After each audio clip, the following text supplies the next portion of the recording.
سلەیمانی ڕۆژێکی پڕ لە کۆبوونەوەی بەڕێ کرد. کۆبوونەوەکانیش بۆ پێگەنانی حکوومەتی هەرێمی کوردستان بوو.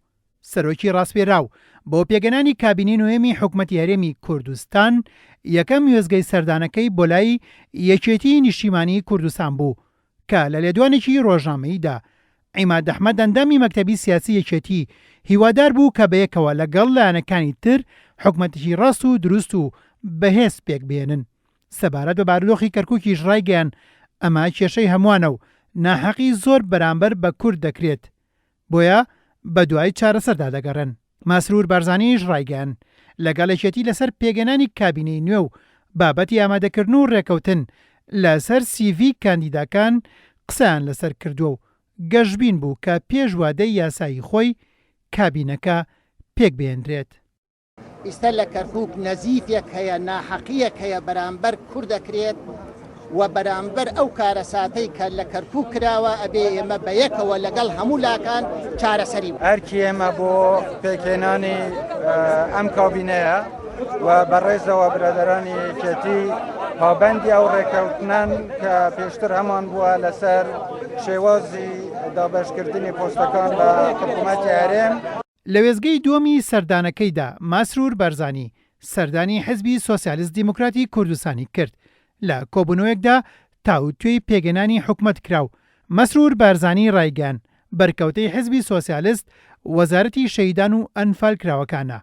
محەممەد حاجی محمود سکرتێری حزبی سۆسیالیست دیموکراتی کوردستان ڕایگەیان لە نزیکترین کاتدا ناوی کاندیداکەیان بۆ وەزارەتی شەهیدان ڕادەستی حکوومەت دەکەن کە بەپێی زانیاریەکان عەبدوڵڵای حاجی محمود کاندیدا بۆ ئەو وەزارەتە.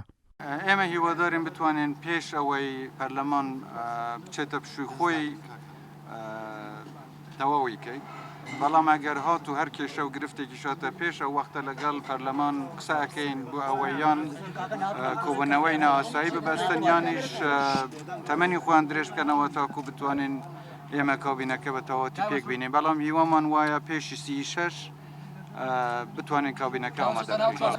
ئێمە گفتوگۆمان کردووە لەسەر مەسەلەی حکوومەت و بەشداربوونمان و وەزارەت و ئەوانە قسە کراوە و ئێمە لەسەروانەت کە بەو نزیکترین کاتە سیڤی و شتەکانی تەسلیمی.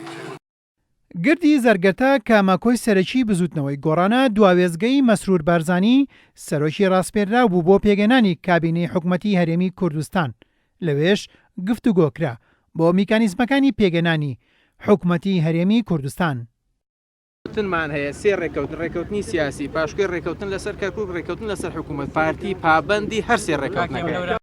یەکێتی پێگەنانی کابینەی حکوومەتی هەرێمی کوردستانی هاوتەریب کردووە بە دانانی پارێزگارێک بۆ کەرکووک کە لە پشکی یەکێتی بێت. لە بەرامبەریشدا وەفدی سەرۆکی ڕاستپێراو بۆ پێگەنانی حکوومەتی هەرێمی کوردستان دڵنیان لەوەی کە ڕێکەوتنەکان وەک خۆی جێبەجێ دەکەن بۆ ئەوەی پێش وادەی دیاریکرا و کابینەی نوێیەم پێک بێنن. هێمن قادر، کورسات نیوز، سلێمانی.